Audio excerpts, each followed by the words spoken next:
ازيكم؟ يا رب تكونوا بخير واحسن حال. هنعمل مع بعض اكلة حلو جميلة قوي وتحفة، من ابسط الحلويات اللي انت هتعمليها، مختلفة وحاجة مش مكلفة ولا اي حاجة. انت هتشوفها كده من بره هتقولي عليها اللي هي مكلفة قوي، لكن هي مش مكلفة ولا اي حاجة. من ابسط الطرق اللي انت هتعمليها، هتجيبي كده البولة وهتجيبي كوباية ونص من السكر المطحون. اهم حاجة يكون السكر مطحون علشان خاطر يساعدك لما تيجي تحطي الزبدة اللي انت هتضيفيها على السكر. تمام. ده طبعا زبدة، ده طبعا يعني حوالي نص كوباية من الزبدة. انا مقطعة كده مكعبة زي ما انت شايفة، بس اهم حاجة تطلعي الزبدة من التلاجة. لو هي في التلاجة تطلعها من التلاجة علشان خاطر آه، تعمل معاكي في السكر وتدوب معاكي زي ما انت شايفة كده. هنفضل نقلبهم كده مع بعض لحد ما يتقلبوا معانا كريمة.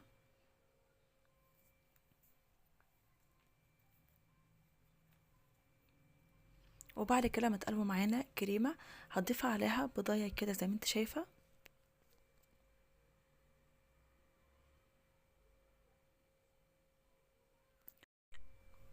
بالينيا سايلة او بالينيا اللي هي الكياس، اي يعني اللي متوفر عندك والمتاح عندك. هتفضلي كده تقلبيهم مع بعض لحد ما البيض ما يختفي معانا.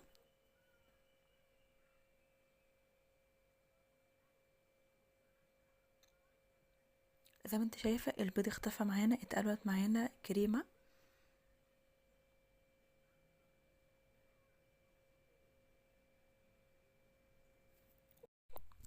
هتجيبي كوبايتين من الدقيق وعليها معلقة من البودر، هنضيفهم كده على الخليط اللي احنا عملناه. الزبدة مع السكر، هنفضل كده نعجن بهم كده بمعلقة.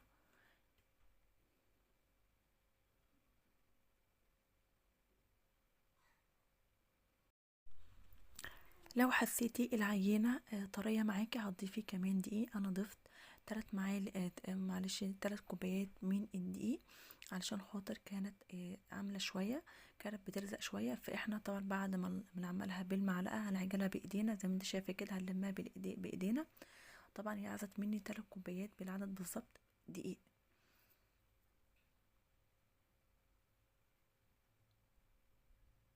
زي ما انت شايفة طبعا ديت مش بتحتاج اللي هي تتخمر ولا اي حاجة، هنشتغل فيها على طول. زي ما انت شايفة هتجيبي صينية زي دي كده. طبعا لو عندك صينية اللي هي مش بيلزق عليها، اللي مش بيلزق فيها اي مخبزات عادي. تمام. لو الصينية بتلزق لو الحاجة بتلزق فيها ولا اي حاجة، ممكن تعمليها بفرشة زيت كده زي ما انا ما عملت قدام منك. تمام، علشان خاطر الحاجة اللي احنا عملناها مش تلزق معانا. زي ما انت شايفة انا دلوقتي بعملها بايدي. اهم حاجة تخلي في حرف في الصينية زي ما انت شايفة كده، انا بوريكم ازاي. انا كمان مش مسرعة الفيديو علشان خاطر تشوفوا كل حاجة واحدة واحدة. زي ما انت شايفة لازم تخلي فيه حرف كده للعجينة، علشان خاطر الحاجة اللي انت هتضيفيها على العجينة من فوق مش تطلع بره العجينة. زي ما انت شايفة ده طبعا مربى، اي نوع مربى. زي ما انت شايفة هتضيفيها على العجينة اللي احنا جهزناها. طبعا حابة تتقلي في المربى، حابة تخففيها، طبعا زي ما انت حابة. طبعا العجينة متنسيش العجينة عليها سكر، فالافضل ليكي والاحسن مش تكتري من المربى تكون يعني خفيفة، ما تكونش تقيلة. دي طبعا اشكال انا عملتها من العجينه، دي العجينه اللي كانت فايضه من العجينه اللي انا عملتها. دي طبعا مسكتها طبعا كده وعملتها مسكت كيسه وحطيت العجينه ورحت عامله الاشكال اللي انا عاوزاها. طبعا ممكن تعملي باي اشكال انت حباها، لو مش عندك كمان اشكال ممكن تعملي العجينه اللي فاضت آه، قطع كده صغيره وتحط من فوق بس. زي ما انت شايفه انا عملت شكل على شكل القلب. طبعا زي ما انا قلت لك اي شكل انت تحبيه. هتحطيها بقى في الفرن او في الميكروويف.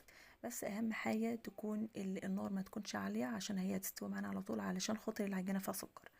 زي ما انت شايفه يعني ما كملتش معانا ما شاء الله 20 دقيقه بالكتير، او 20 دقيقه.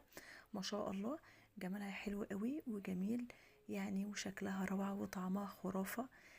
مش قادره اقول لكم الوصفه بتاعتها والحلاوه بتاعتها اللي كانت فيها. حاجه كده طبيعيه عملتها في البيت كده من غير اي تكلفه، وهتشوفها من بره كأنها مكلفة عليها. لا مش مكلفة عليها ولا اي حاجة، زي ما انت شفتي المقادير بالظبط. ما شاء الله على جمالها وعلى الحلاوة بتاعتها، وكمان بتدوب في البق كده دوبان، فعلا دوبان يعني. طعم حلاوة شكل تحفة قوي وروعة. كمان تقدمها كمان لأولادك ومراحل المدارس في لاكش بوكس كده، حاجة تحفة قوي وحاجة جميلة جدا. بتدوب في البق كده دوبان. أتمنى يكون الفيديو بتاعي يعجبك. مع ألف سلامة، إن شاء الله أشوفك في فيديو جديد. مع ألف سلامة.